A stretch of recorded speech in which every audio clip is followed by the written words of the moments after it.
The news you can count on. Mayport to Ponte Vedra Beach. The Island Times News Update begins right now. Here's Tom Patton. Welcome to the Island Times News Update. I'm Tom Patton. Fred Jones has been selected by the Neptune Beach City Council to complete the term of Councilman John Jolly, who resigned the seat in April. Jones is a transportation and community planner with the consulting firm Michael Baker International. He served on the Jacksonville Beach Planning Commission and previously worked for JTA. Currently, he serves as chair of the Jacksonville Downtown Development Review Board and is a member of the Beach's Town Center Agency Board. Jones was the universal second choice among the four sitting members of the Neptune Beach Council. At the meeting Monday night, Jones' nomination had initially been defeated in a 2-2 vote. But when no other candidate could get a 3-vote majority, Mayor Elaine Brown moved to reconsider Jones' nomination.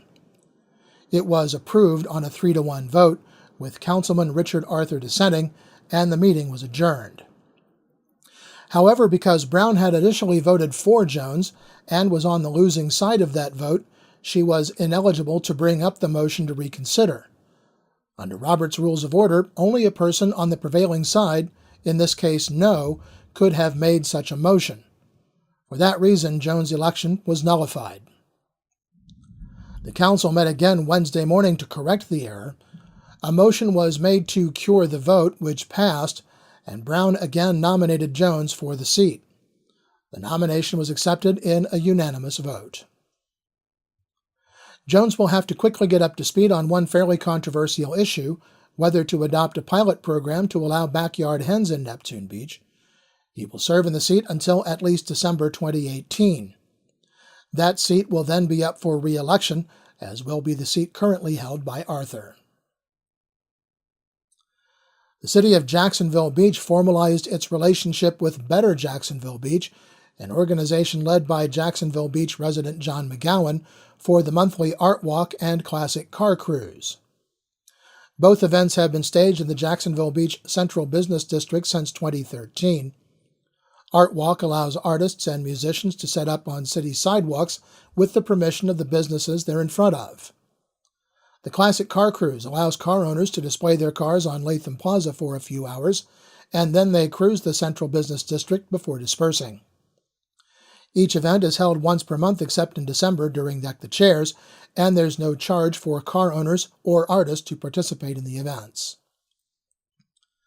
The contract specifies that the city would reserve Latham Plaza for the car show once per month, and that the city's normal special events fee would be waived for both events.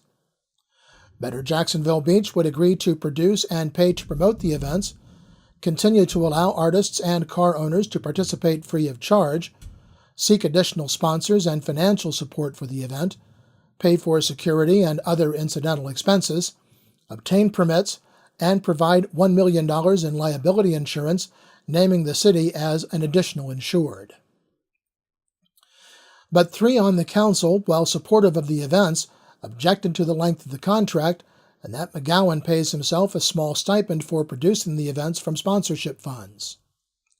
The city is in the process of revamping its special events policy, and the contract waiving fees for the 2 events represented a slippery slope for the city for others who might wish to hold a city-sponsored event, according to Councilman Phil Vogelsang. Vogelsang said that the city's agreement with Deck the Chairs should also be revisited, as Executive Director Curtis Loftus takes a salary from that organization, which is also afforded free use of Latham Plaza and the area in front of the Seawalk Pavilion. Concerns were also raised about McGowan's application to be a member of the Community Redevelopment Agency and a potential conflict of interest between that organization and the special events. However, City Attorney Susan Erdely said there would be no conflict of interest in such an arrangement. Police Chief Patrick Dooley told the council that while in the early days of the events, additional police officers were assigned to the area as a precaution, over the years it was determined that the regularly scheduled CAPE officers were adequate to provide security.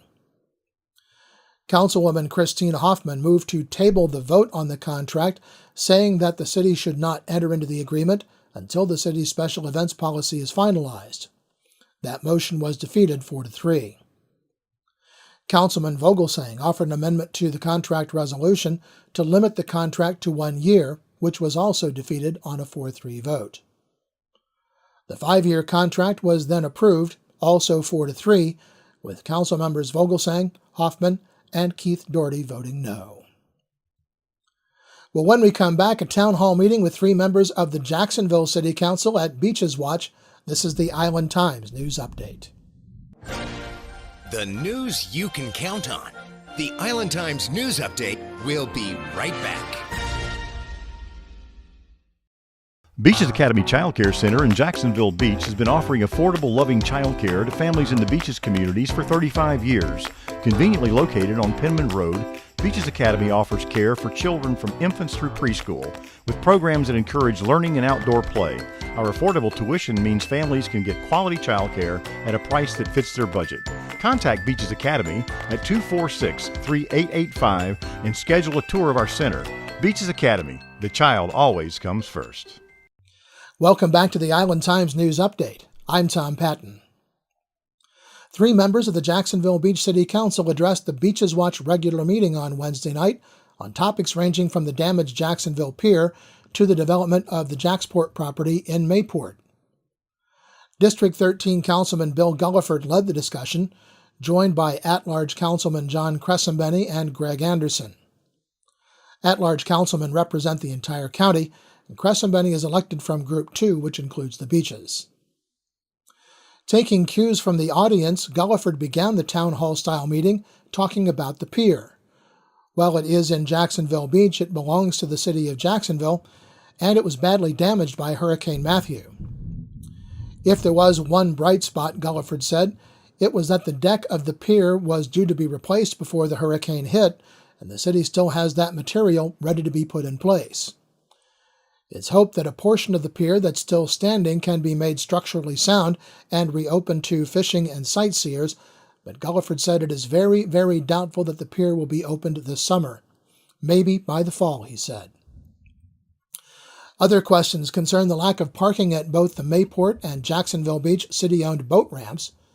In Jacksonville Beach, the city is looking at the possibility of purchasing the property just west of the boat ramp on the Intracoastal Waterway, some of which could be used for additional parking, and the rest placed into conservation.